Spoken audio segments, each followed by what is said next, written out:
akkuma daliila mararfachuun Simsoona ayyaana kee dhabee ani soo humna tokkoyyuu hin qabu jaalalli lafa na qabee laafuma atirraa na dhorkitu ijji koo didee laalaa utuu harka kee natti baalliftuun didee sirraa garagalaa jaalallee lubbuu sanaaf kenne fannoo irratti ilaalu disee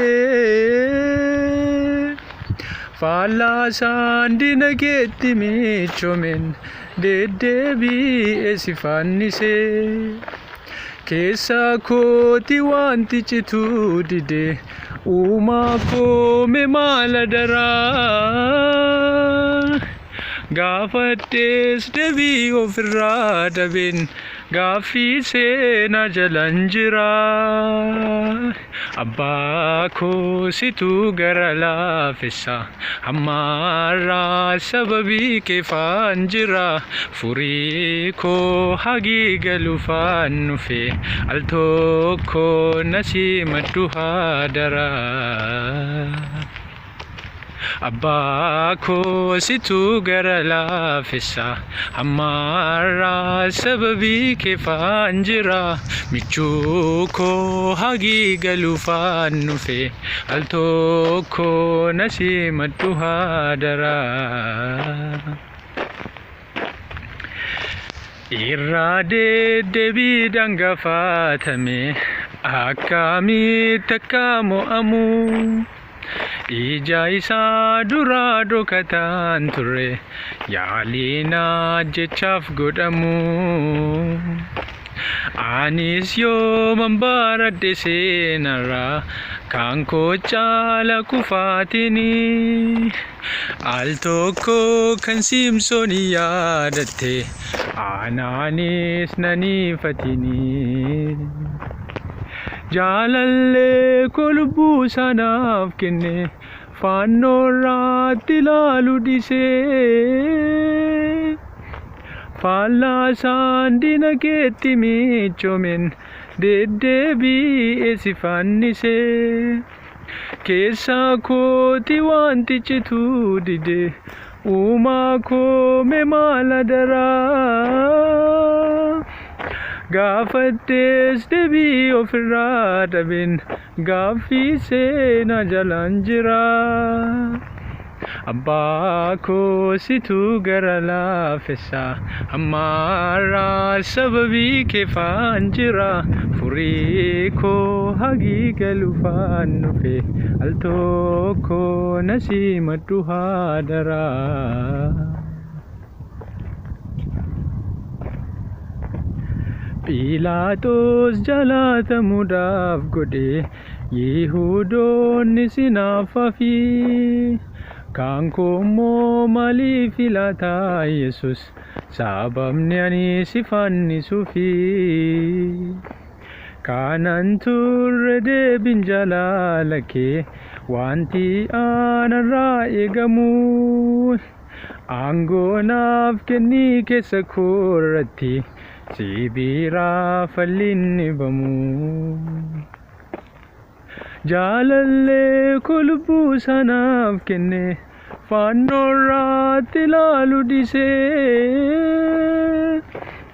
fallaasaan diinageetti michoomen deddeebi'ee si fannisee keessa kooti wanti cituu didee uumaa koome maala daraa gaafadhees deebii ofirraa dhabeen gaaffii seenaa jalan jira abbaa koo situu gara laafessa ammaarraa sababii keefaan jira furii koo hagii galuufaan nufe al tokko nasii maddu haadaraa abbaa koo situ gara laafessa ammaarraa sababii keefaan jira furii koo hagii galuufaan nufe al tokko nasii maddu haadaraa.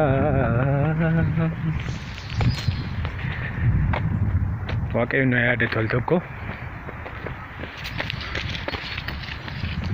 biyya lafaa jaallachuun waan biyya lafaa jaallachuun cubbuun akkasuma immoo qajeelfama waaqarra daddarbuun akka inni nu balleessu numa beekna. Akkuma Simsoon jechuudha. Simsoon irra deddeebi'uudhaan akkamittiin akka mohamu gaafatame, akkamittiin akka humna isaa kana dhabu gaafatame, akkamittiin kana caalaa akka guddatu miti. Yeroo adda addaatti yeroo yaaliin ajjechaa isarra ga'us argaama jira. Yeroo sadii irra deebi'uudhaan arge. Harka diina isaa akka jiru, harka Filisxeemiin akka jiru beeka. Kaleessa immoo seenaa Filisxeemotaaf isa gidduu jira ture beeka. Yaa obboloota Waaqayyo ayyaana isaa nuuf baay'isu malee. Otuma kana hunduma beekuutii hicciita dhokataa Waaqayyo fi isa gidduu jiru diinota isaatti baasee kenne. Innaa iji isaa keessaa bahee garbummaatti dabarfamee kenname. Dhumni isaa yooma waan bareedu fakkaates hin du'e. Simsoon nama hojii guddaa hojjechuuf Waaqayyo saba Israa'eliif kaase ture.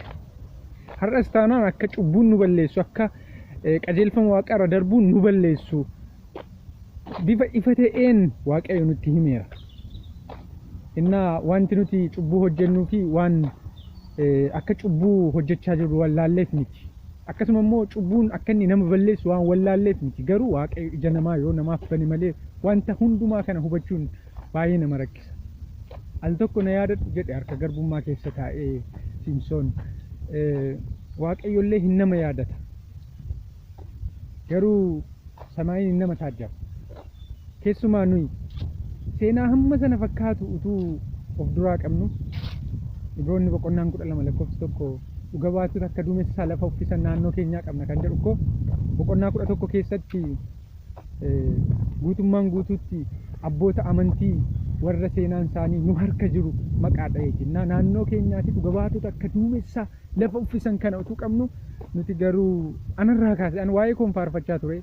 Anarraa kaasee garuu seenaarraa barachuu dadhabne hagam akka Waaqni warra darban sana caalaa akkamitti akka inni taajjabu wanti ani hubachaa jiru jiraati. Mee Waaqa gara laafessa kan akkuma Simsooniin al tokko na yaadadhu haa jennu innoo inuma nu yaadata. Kanaan booddee akkuma Simsoon al tokko na yaadadhu erga jedhee booddee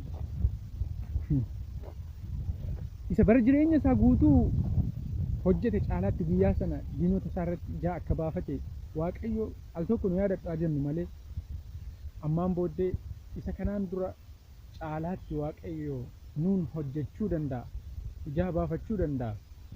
Waaqayyo warra onnee qaban nu haa taasisu.